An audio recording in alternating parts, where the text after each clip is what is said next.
ನಾವು ಒಂದಷ್ಟು ನೋಡಿದ್ದೀವಿ, ಕೇಳಿದ್ದೀವಿ. ರಾಮ ಮತ್ತು ಆಂಜನೇಯನ ನಡುವೆನೇ ಯುದ್ಧ ಆಗೋಗ್ಬಿಡ್ತು.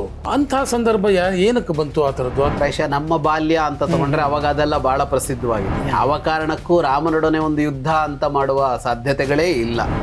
ವಾಲ್ಮೀಕಿ ರಾಮಾಯಣ ಇಷ್ಟು ಇಲ್ಲಾಜಿಕಲ್ ಆದ ಅಂಶಗಳನ್ನೆಲ್ಲ ಹೇಳಲ್ಲ. ಈ ಕಥೆಗಳಿಂದ ಏನು ಹೇಳಕ್ ಹೊರಟಿದ್ದಾರೆ ಅನ್ನೋದಿದೆಯಲ್ಲ, ಅದಷ್ಟು ಸ್ಪಷ್ಟಗೊಳ್ಳಲ್ಲ. ಅವನಂತ ಪರಮ ರಾಮಭಕ್ತ ಇನ್ನೊಬ್ಬ ಇಲ್ಲ. ಆ ಸಂದೇಶ ಸ್ಪಷ್ಟವಾಗಲ್ಲ. ಅದರಲ್ಲಿ ಎಲ್ಲಿಯವರೆಗೆ ರಾಮಚರಿತೆ ಭೂಮಿಯಲ್ಲಿದೆಯೋ ಅಲ್ಲಿಯವರೆಗೆ ನೀನು ಇರು ಅಂತಲೇ. ಅಷ್ಟು ಶಕ್ತಿಶಾಲಿ ಆದವನು ರಾಮ ಹೋದ ಮೇಲೆ ಧ್ಯಾನ ಮಾಡ್ತಾ ಆಂಜನೇಯ ಇರ್ತಾನೆ ಅಂತ. ಹಾಗೆ ರಾಮಕಥೆಯಲ್ಲೇ ಮಗ್ನನಾಗಿ ಹೋದವನು. ಸೊ ಇಲ್ಲಿ ರಾಮನಿಗೆ ಆಂಜನೇಯ ಒಂದು ಬಲ, ಆಂಜನೇಯನ ಬಲ ಸಿಕ್ತು. ಅದಾದ ನಂತರದಲ್ಲಿ ನಾವು ಒಂದಷ್ಟು ನೋಡಿದ್ದೀವಿ, ಕೇಳಿದ್ದೀವಿ. ರಾಮ ಮತ್ತು ಆಂಜನೇಯನ ನಡುವೆನೇ ಯುದ್ಧ ಆಗೋಗ್ಬಿಡ್ತು. ಅಂಥ ಸಂದರ್ಭ ಏನಕ್ಕೆ ಬಂತು ಆ ಥರದ್ದು? ಅಥವಾ ಆ ಥರದ್ದೇನಾದ್ರು ಮೂಲ ರಾಮಾಯಣದಲ್ಲಿ ಇದ್ದಿದ್ದು ಇಲ್ಲದ್ದು ಆಮೇಲೆ ಸೇರಿದ್ದು ಏನದು? ರಾಮಾಂಜನೇಯ ಯುದ್ಧ ಅಂತ ಸಿನಿಮಾ ಕೂಡ ಬಂದ್ಬಿಡ್ತು. NT ರಾಮರಾವ್ ಅವರ ಭಾಳ ಪಾಪ್ಯುಲರ್ ಸಿನಿಮಾ.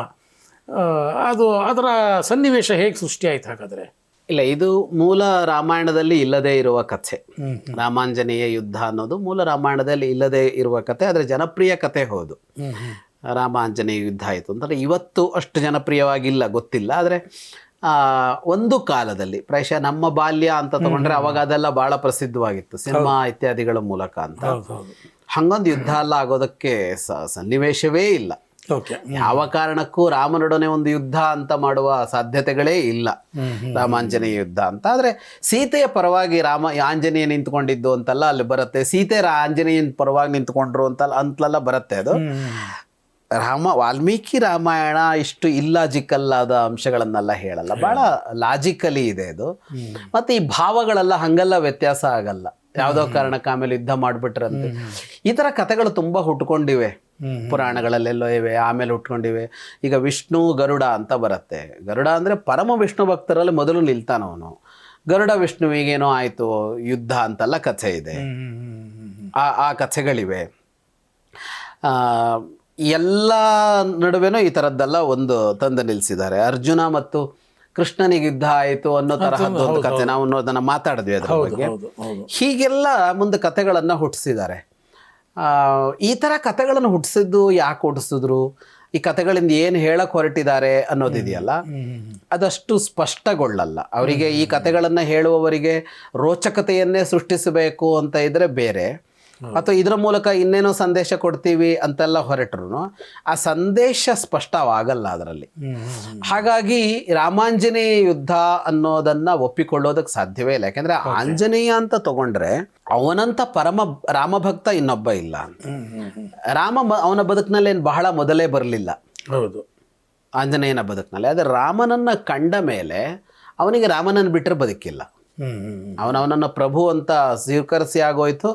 ಅಲ್ಲಿ ಹೋಗಿ ನೀನು ಯಾರು ಅಂತ ರಾವಣನೋ ಇನ್ಯಾರೋ ಅಲ್ಲಿ ಪ್ರಶ್ನೆ ಕೇಳಿದರೆ, ದಾಸೋಹಂ ಕೋಸಲೇಂದ್ರಸ್ಯ ರಾಮಸ್ಯ ಕ್ಲಿಷ್ಟ ಕರ್ಮಣಃ ಅಂತಲೇ ನೀನು ಯಾರು ಅಂತ ಕೇಳಿದರೆ ಅವನ ಪರಿಚಯವೇ ನಾನು ರಾಮದಾಸ ಅಂತ. ನಾನು ವಾಯುದೇವನ ಮಗ, ಕಿಷ್ಕಿಂಧೆಯ ಮಂತ್ರಿ ಅಂತೆಲ್ಲ ತನ್ನನ್ನು ಪರಿಚಯಿಸ್ಕೊಳ್ಳುವ ವಿಷಯವೇ ಇಲ್ಲ ಅಂತ. ದಾಸೋಹಂ ಕೋಸಲೇಂದ್ರಸ್ಯ ಅಂತಲೇ ಮಾತು ಅವನದ್ದು.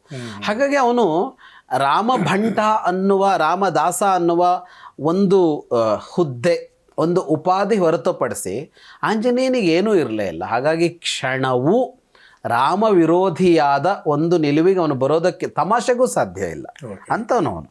ಮತ್ತು ಅವನು ಚಿರಂಜೀವಿಯಾಗಿದ್ದಾಗ ಅವನು ಕೇಳ್ಕೊಂಡಿದ್ದು ಕೂಡ ಹಾಗೇನೆ ಅಂತ, ರಾಮ ಭಾವದಲ್ಲಿ ಲೀನನಾಗಿ ಬದುಕಬೇಕು ಅನ್ನೋದೇ ಅವನದ್ದು ಅಂತ. ಕೊನೆಯಲ್ಲಿ ರಾಮ ಅವನಿಗೆ ಹೇಳಿ ಹೋಗೋದು ಅದೇ, ನೀನು ಬಯಸಿದ್ದು ಅದನ್ನೇ. ಹಾಗಾಗಿ ಎಲ್ಲಿಯವರೆಗೆ ರಾಮಚರಿತೆ ಭೂಮಿಯಲ್ಲಿದೆಯೋ ಅಲ್ಲಿಯವರೆಗೆ ನೀನು ಇರು ಅಂತಲೇನೆ. ಅದರಿಂದ ಅವನು ರಾಮ ಧ್ಯಾನ ಮಾಡ್ತಾ ಆಂಜನೇಯ ಇರ್ತಾನೆ ಅಂತ. ಅದರಲ್ಲೂ ನಮ್ಮಲ್ಲಿ ಪರಂಪರೆಯಲ್ಲಿ ಎಷ್ಟು ನಂಬಿಕೆ ಇದೆ ಅಂದರೆ, ಎಲ್ಲೆಲ್ಲಿ ರಾಮನ ಕುರಿತು ಮಾತುಕತೆಗಳು ಬರುತ್ತೋ, ರಾಮನ ಚರಿತೆಯನ್ನು ಹೇಳ್ತಾರೋ ಅಲ್ಲಿ ಅವನು ಬಂದು ಕೂತು ಕೇಳ್ತಾ ಇರ್ತಾನೆ ಅಂತಲೇ ನಂಬಿಕೆ. ಅಂದರೆ ಯಾರು ಮಾತಾಡ್ತಾ ಇದ್ರು, ಎಲ್ಲಿ ಮಾತಾಡ್ತಾ ಇದ್ರು, ಅವನು ಬಂದು ಕೇಳ್ತಾನೆ ಅಂತ. ಎಷ್ಟು ಸಲ ಆದರೂ ಅವನು ಬಂದು ಮತ್ತೆ ಕೇಳ್ತಾನೆ. ರಾಮನ ಭಾವ ಹಾಗೆ ಮುಂದುವರ್ಕೊಂಡು ಬಂದಿದೆ ಅಂತ. ಅದಕ್ಕೆ ಮೊದಲೆಲ್ಲ ಈ ರಾಮಾಯಣ ಪಾರಾಯಣ ಅಂತ ಮಾಡುವಾಗ ಮೊದಲೆಲ್ಲ ಈಗಲೂ ಒಂದು ತೆಂಗಿನಕಾಯಿಯನ್ನು ಇಟ್ಟು ಅದು ಆಂಜನೇಯ ಅಂತ ಗೌರವಿಸುವ ಕ್ರಮ ಇತ್ತು. ಅಂದ್ರೆ ಆಂಜನೇಯ ಬಂದು ಕೂತಿದ್ದಾನೆ ಅಂತ ನಾವು ಹೇಳುವಾಗ ಅಂತ ಅವನು ಕೇಳ್ತಾ ಇದ್ದಾನೆ ಅಂತ. ಹಾಗೆ ರಾಮಕಥೆಯಲ್ಲೇ ಮಗ್ನನಾಗಿ ಹೋದವನು, ರಾಮಧ್ಯಾನ, ರಾಮನಾಮ ಸ್ಮರಣ, ರಾಮಕಥೆಯನ್ನು ಕೇಳೋದು ಅನ್ನೋದು ಬಿಟ್ಟು ಅವನ ಬದುಕಿನಲ್ಲಿ ಮತ್ತೇನೂ ಇಲ್ಲವೇ ಇಲ್ಲ. ಅದರ ನಂತರ ಅವನು ಏನು ಮಾಡಲೂ ಇಲ್ಲ. ಅವನು ಅಷ್ಟು ಶಕ್ತಿಶಾಲಿ ಆದವನು. ರಾಮ ಹೋದ ಮೇಲೆ ಅವನು ಯಾವಾಗಲೂ ಏನು ಮಾಡಿದ್ದೂ ಇಲ್ಲ. ರಾಮ ರಾಮ ರಾಮ ಅಷ್ಟೇ. ಹಾಗಾಗಿ ರಾಮಾಂಜನೇಯ ಯುದ್ಧ ಅನ್ನೋದು ರಾಮನಿಗೂ ಹೊಂದಿಕೆ ಆಗೋಲ್ಲ, ಆಂಜನೇಯನಿಗೂ ಹೊಂದಿಕೆ ಆಗೋಲ್ಲ ಅಂತ ಹೇಳ್ಬೇಕು ಆ ಕಥೆಯಲ್ಲಿ. ಸೊ ರಾಮನ ಸೇವೆ ಮಾಡುವುದರಲ್ಲಿ ಮೊದಲಿಗ ಆಂಜನೇಯ ಅಂತ. ಮತ್ತೊಂದು ಸೇವೆ ರಾಮಾಯಣದಲ್ಲಿ ಅತ್ಯಂತ ಜನಪ್ರಿಯವಾಗಿ ಕೇಳಿ ಬರುವಂಥದ್ದು ಅಳಿದು ಸೇವೆ ಅಂತ ನಾವೆಲ್ಲ ಮಾತಾಡ್ತೀವಿ. ನಂದೊಂದು ಅಳಿದು ಸೇವೆ ಇರಲ್ಲಪ್ಪ, ಏನೋ ಮಾಡ್ತಾ ಇದ್ದಾರೆ ಕೆಲಸ, ನಂದೊಂದು ಅಳಿಲು ಸೇವೆ, ನಾನೇನು ಹೆಚ್ಚಿಗೆ ಮಾಡಿಲ್ಲ. ಸೊ ಈ ಥರದ ಅಳಿಲು ಸೇವೆ ಅಂತ ಮಾತುಗಳನ್ನು ನಾವು ಎಲ್ಲ ಕ್ಷೇತ್ರಗಳಲ್ಲೂ ಕೇಳ್ತಾ ಇದ್ದೀವಿ. ರಾಜಕೀಯದಲ್ಲಿರ್ಬೋದು, ಬೇರೆ ಬೇರೆ ಕ್ಷೇತ್ರಗಳಲ್ಲಿರ್ಬೋದು, ಕ್ರೀಡಾ ಕ್ಷೇತ್ರದ ಎಲ್ಲ ಸಾಮಾಜಿಕ ಕ್ಷೇತ್ರದಲ್ಲಿ. ಸೊ ಈ ಅಳಿಲು ಸೇವೆ ಅನ್ನುವಂಥ ಪದ ಹೇಗೆ ಸೃಷ್ಟಿಯಾಯಿತು? ಇದಕ್ಕೂ ರಾಮಾಯಣಕ್ಕೂ ರಾಮನಿಗೂ ರಾಮಸೇತುಗೂ ಇರುವಂಥ ಸಂಬಂಧಗಳೇನು? ಏನು ಇದರ ಅಳಿಲು ಸೇವೆಯ ಮಹತ್ವ ಏನು? ಈ ಅಳಿಲಿನ ಕಥೆ ಕೂಡ ಮೂಲ ರಾಮಾಯಣದಲ್ಲಿ ಇಲ್ಲ ಈ ಕಥೆ. ಓಕೆ. ಆದರೆ ಬಹಳ ಪ್ರಸಿದ್ಧವಾದ ಕಥೆ. ಅಳಿಲಿನ ಕಥೆ ರಾಮಾಯಣದಲ್ಲಿ ಇಲ್ಲ ಅಂದರೆ ಒಪ್ಕೊಳ್ಳೋಕೆ ಬೇಜಾರಾಗೋ ಥರ ಇದೆ ಅದು. ಓಕೆ. ಈಗ ನಾವು ಹಿಂದೆ ಮಾತಾಡುವಾಗ ರಾಮಾಂಜನೇಯ ಯುದ್ಧ ಅನ್ನುವ ಕಥೆಯನ್ನು ನಿರಾಕರಿಸಿದ್ವಲ್ಲ, ನನಗೆ ಈ ಅಳಿಲು ಸೇವೆಯ ಕಥೆಯನ್ನು ನಿರಾಕರಿಸಬೇಕಾಗಿಲ್ಲ ಅಂತ ಅನ್ಸುತ್ತೆ. ಓಕೆ. ಅಂದರೆ ನಿರಾಕರಿಸಬೇಕಾಗಿಲ್ಲ ಅನ್ನೋ ಯಾವ ಅರ್ಥದಲ್ಲಿ ಹೇಳ್ತಾ ಇದ್ದೀನಿ ಅಂದರೆ, ಮೂಲ ರಾಮಾಯಣದಲ್ಲಿಲ್ಲ ಸರಿ, ಮೂಲ ರಾಮಾಯಣದಲ್ಲಿ ಇಲ್ಲ ಅನ್ನೋದನ್ನು ಇಟ್ಟುಕೊಂಡೆ ಅಳಿಲಿನ ಕಥೆಯನ್ನು ಮುಂದುವರಿಸಬೇಕು, ನಾವು ಪರಂಪರೆಯಲ್ಲಿ ಉಳಿಸಬೇಕು. ರಾಮಾಂಜನೇಯ ಯುದ್ಧದಂಥ ಕಥೆಯನ್ನು ಉಳಿಸಬೇಕಾಗಿಲ್ಲ. ನನ್ನ ಪ್ರಕಾರ ಅಳಿಸ್ಬೇಕು ಆ ಕಥೆಗಳು, ಹಾಗಿತ್ತು ಅಂತಲೂ ಇಲ್ಲೇ ಮರ್ತೋಗ್ಬೇಕು. ಆದರೆ ಅಳಿಲಿನ ಕಥೆ ಹಾಗಲ್ಲ, ಅದೊಂದು ಅದ್ಭುತವಾದ ಭಾವದ ಕಥೆ ಅದು. ಒಂದು ಸತ್ಕಾರ್ಯ ನಡೆಯುವಾಗ ಅತ್ಯಂತ ದುರ್ಬಲನಾದವನಿಗೂ ಒಂದು ಕರ್ತವ್ಯ ಪ್ರಜ್ಞೆ ಅನ್ನೋದು ಬೇಕು. ಮತ್ತು ನಾಯಕರಾದವರು, ಲೀಡ್ ಮಾಡ್ತಾ ಇರುವವರು, ಅಂಥವನಿಗೂ ಒಂದು ಸ್ಥಾನ ಕಲ್ಪಿಸಬೇಕು ಅನ್ನೋದನ್ನು ಹೇಳುತ್ತೆ ಇದು. ಅವರ ಸೇವೆಗೂ ಒಂದು ಸ್ಥಾನ ಇದೆ ಅಂತ. ಅಂದರೆ ಸಮರ್ಥರಿಗೆ ಮಾತ್ರ ಅವಕಾಶ ಅಲ್ಲ, ದುರ್ಬಲರಿಗೂ ಅವಕಾಶ ಅಂತ. ಓಕೆ. ಅವರೇನು ಮಾಡಬಹುದು ಆ ಕೆಲಸ ಕೊಡಿ ನೀವು ಅಂತ. ಸಾಧಾರಣವಾಗಿ ಏನಾಗುತ್ತೆ, ಒಂದು ಕೆಲಸ ಆಗಬೇಕು ಅಂತಂದಾಗ ತಂಡ ರಚಿಸೋದು ಹೇಗೆ? ಯೋಗ್ಯರ ತಂಡ ರಚಿಸಬೇಕು, ಸಮರ್ಥರ ತಂಡ. ಈಗಂತೂ ಅದು ಇನ್ನೂ ಜಾಸ್ತಿ ಆಗಿದೆ. ಯಾಕೆಂದ್ರೆ ಸಂದರ್ಶನವನ್ನು ಹೇಗೆ ಮಾಡಬೇಕು ಅನ್ನೋದೇ ಈ ಕಾಲಘಟ್ಟದ ಒಂದು ದೊಡ್ಡ ವಿದ್ಯೆ. ಹೌದು ಹೌದು ಹೌದು, ಖಂಡಿತ ಅಲ್ವಾ? ಹೌದು. ಯೋಗ್ಯನನ್ನ ಆರಿಸುವ ಕ್ರಮಗಳೇನು, ಹೇಗೆಲ್ಲ ಗುರುತಿಸಬಹುದು, ಅವನ ವರ್ತನೆ, ಅವನ ಮಾತು, ಇನ್ನೊಂದು ಯಾವ್ಯಾವ್ದೋ ತರದಲ್ಲಿ ಗುರುತಿಸೋದು ಅನ್ನೋದಿದೆಯಲ್ಲ, ಅದೇ ಒಂದು ದೊಡ್ಡ ಕ್ಷೇತ್ರವಾಗಿ ಬೆಳೆದ್ಬಿಟ್ಟು. ಖಂಡಿತ ಖಂಡಿತ. ಹಾಗಿರುವ ಕಾಲದಲ್ಲಿ ಅದು ಯಾಕೆ ಬೆಳೀತು ಅಂತ ಅಂದ್ರೆ, ನೀನು ಎಲ್ಲ ಕ್ಷೇತ್ರದಲ್ಲೂ ಕೂಡ ಯೋಗ್ಯರ ತಂಡ ಕಟ್ಟಿಕೋ ಅಂತ, ಸಮರ್ಥರ ತಂಡ ಕಟ್ಟಿಕೊಳ್ಳಬೇಕು ಅಂತ. ಪ್ರಶ್ನೆ ಬರೋದು, ಈ ಅಸಮರ್ಥರು ಏನು ಮಾಡಬೇಕು ಅಂತ. ಅಸಮರ್ಥರು ಅಂದ್ರೆ ಸಾಧ್ಯ ಇಲ್ಲ ಅವರಿಗೆ ಈ ನಂಬರ್ 1 ತಂಡದಲ್ಲಿ ಎಲ್ಲರೂ ನಂಬರ್ 1 ಇರಬೇಕು ಅಂತ ಹೊರಟಾಗ, ಅದಕ್ಕಿಂತ ನಂತರದವ್ರು ಏನು ಮಾಡಬೇಕು ಅಂತ ಬಂದ್ರೆ, ಈ ಕಥೆ ಹೇಳುತ್ತೆ, ಅಳಿಲಿನ ಕಥೆ, ಇಲ್ಲ ಎಲ್ಲರಿಗೂ ಸ್ಥಾನ ಕೊಡು ಅಂತ. ಸ್ಥಾನ ಕೊಡು ಅಂತ ಅಂದಾಗ ಅವ್ರೇನ್ ಮಾಡ್ತಾರ, ಆ ಕೆಲಸ ಕೊಡೋರಿಗೆ ಅಂತ. ಯಾರನ್ನು ಬಿಡಬೇಡ ಅಂತ, ಅವನೇನೋ ಮಾಡ್ಬೋದಲ್ವಾ, ಅಷ್ಟು ಕೊಡು ಅವನಿಗೆ ಅಂತ ಅನ್ನೋದಕ್ಕೆ ಅಳಿಲಿನ ಕಥೆ ಏನು ಯಾರು ಹುಟ್ಟಿಸಿದ್ನೋ ಅವನಿಗೊಂದು ನಮಸ್ಕಾರವೇ. ಅಷ್ಟು ಚೆನ್ನಾಗಿದೆ ಅದು. ಅದು ಬರೋದು ಹೇಗೆ? ಈಗ ರಾಮಸೇತು ನಿರ್ಮಾಣ ಆಗಬೇಕು. ರಾಮಸೇತು ಅಂತ ಈಗ ಕರಿತಾ ಇದ್ದೀವಿ. ಈ ಕಡೆಯಿಂದ ಆ ಕಡೆ ದಾಟೋದಕ್ಕೊಂದು ಸೇತು ಬೇಕು, ಎಲ್ಲರಿಗೂ ಹಾರೋದಕ್ಕಾಗೋದಿಲ್ಲ ಆಂಜನೇಯಂತರ. ಆಗ ಕಟ್ಟೋದಕ್ಕೆ ಹೊರಟಿದ್ದಾರೆ. ಒಂದು ಇಂಜಿನಿಯರಿಂಗ್ ಪ್ರಕಾರನೇ ಕಟ್ತಾ ಇದ್ದಾರೆ. ಅದು ಸುಮ್ಮನೆ ಅಲ್ಲ, ಒಂದು ಕ್ರಮ ಇದೆ. ಅವನು ಹೇಗೆ ಕಟ್ಟಬೇಕು ಅಂತ ಹೇಳ್ತಾ ಇದ್ದ ಹಾಗೆ ಕಟ್ತಾ ಇದ್ದಾರೆ. ಕಟ್ಟೋದಕ್ಕೆ ಏನು ಬೇಕು ಅಂದರೆ, ದೊಡ್ಡ ದೊಡ್ಡ ಬಂಡೆಗಳು ಬೇಕು. ಅದೇನು ಸಮುದ್ರಕ್ಕೆ ಕಟ್ತಾ ಇರೋದು, ಸಣ್ಣ ಇದು ಆಗೋದಿಲ್ವಲ್ಲ. ಆ ಬಂಡೆಗಳನ್ನು ಕಿತ್ತು ತರೋ ಸಾಮರ್ಥ್ಯದವ್ರು ಕೆಲಸ ಮಾಡ್ತಾ ಇದ್ದಾರೆ ಅಲ್ಲಿ. ದೊಡ್ಡ ಕಪಿಗಳಲ್ಲ, ದೊಡ್ಡ ದೊಡ್ಡ ಬಂಡೆಗಳನ್ನು, ಏನನ್ನೋ ಮಣ್ಣು ಗಿಣ್ಣು ಏನೇನು ಬೇಕೋ ಆ ಪ್ರಮಾಣದಲ್ಲಿ ತಂದು ಹಾಕ್ತಾ ಇದ್ದಾರೆ. ಒಂದು ಅಳಿಲು ಬಂತು ಅಂತ, ನಾನು ಕೆಲಸ ಮಾಡ್ತೀನಿ ಅಂತ ಒಂದು ಪುಟ್ಟ ಅಳಿಲು ಬಂತು. ಏನು ಮಾಡೋಕ್ಕಾಗತ್ತೆ ಅದಕ್ಕೆ ಅಂತ, ಕೈಯಲ್ಲೇನು ಎತ್ಕೊಂಬರೋಕ್ಕಾಗಲ್ಲ ಅಂತ ಅಂದಾಗ ರಾಮ ಒಪ್ಪಿಗೆ ಕೊಟ್ಟ ಅಂತ. ಮಾಡು ನೀನು ಅಂತ ಹೇಳ್ದ ಅಂತ, ನೀನು ನಿನ್ನ ಕೆಲಸ ಮಾಡು ಅಂತ. ಅದೇನು ಮಾಡ್ತು ಅಂತ ಅಂದರೆ, ಅದು ಹೋಗಿ ಮೈ ಒದ್ದೆ ಮಾಡ್ಕೋತಾ ಇತ್ತು, ಮರಳಿಗೆ ಬಂದು ಹೊರಳಾಡ್ತಾ ಇತ್ತು, ಮೈಗೆಲ್ಲ ಮರಳು ಅಂಟ್ತಾ ಇತ್ತಲ್ಲ, ಹೋಗಿ ಸೇತುವೆ ಮೇಲೆ ಹೋಗಿ ಮೈ ಕೊಡವುತ್ತಾ ಇತ್ತು, ಅಷ್ಟು ಮರಳು ಬೀಳ್ತಾ ಇತ್ತು, ಮತ್ತೆ ಬರ್ತಾ ಇತ್ತು, ನೀರಿಗೆ ಹೋಗ್ತಾ ಇತ್ತು, ಒದ್ದೆ ಮಾಡ್ಕೋತಾ ಇತ್ತು, ಮರಳು ಅಂಟಿಸ್ಕೋತಾ ಇತ್ತು ಅಂತ. ಈ ಮರಳಿಂದ ಏನಾಗಬಹುದು ಅಂತ ಪ್ರಶ್ನೆ. ಹೌದು. ಈಗ ಟನ್ ಗಟ್ಲೆ ತಂದು ಸುರಿಬೇಕಾದ ಜಾಗದಲ್ಲಿ ಹೌದು. ಈಗ ದೊಡ್ಡ ದೊಡ್ಡ JCBಗಳು ಏನೋ ಕೆಲಸ ಮಾಡುವಾಗ ಈ ಪುಟ್ಟ ಮಕ್ಕಳದೊಂದು ಆಟಿಕೆ ತಗೊಂಡು ಹೋಗ್ಕೊಂಡು ನಾನು ಒಂದು ಕೆಲಸ ಮಾಡ್ತೀನಿ ಅಂತಂದ್ರೆ ಅಂತ ಕರೆಕ್ಟ್. ಅದಕ್ಕೇನು ಬೆಲೆ ಇದೆ ಅಂತ ಒಂದು ರೀಲ್ಸ್ ಬಂದಿತ್ತು, ನನಗೆ ಭಾಳ ಖುಷಿ ಕೊಟ್ಟ ರೀಲ್ ಅದು. ಅದೇನಂದರೆ ಒಂದು ಪುಟ್ಟ ಮಗು, ಅದ್ರ ಕೆಲವೊಂದು ಆ ಪುಟ್ಟ JCB ಇದೆ, ಒಂದು ಕಡೆ JCB ಕೆಲಸ ಮಾಡ್ತಾ ಇದೆ. ಇದರ JCBಗೆ ಅದಕ್ಕೆ ಮಣ್ಣು ತುಂಬಿಸ್ಕೋಬೇಕಿದೆ.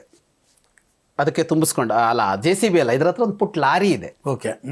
ಲಾರಿ ಅದೇನು ಮಾಡುತ್ತೆ, JCB ಮಣ್ಣು ತೆಗೆದು ಟ್ರ್ಯಾಕ್ಟರ್ಗಳು, ಟಿಲ್ಲರ್ಗಳು, ಲಾರಿಗಳಿಗೋ ಲೋಡ್ ಮಾಡುತ್ತೆ. ಅವು ತಗೊಂಡೋಗಿ ಹಾಕ್ತವೆ.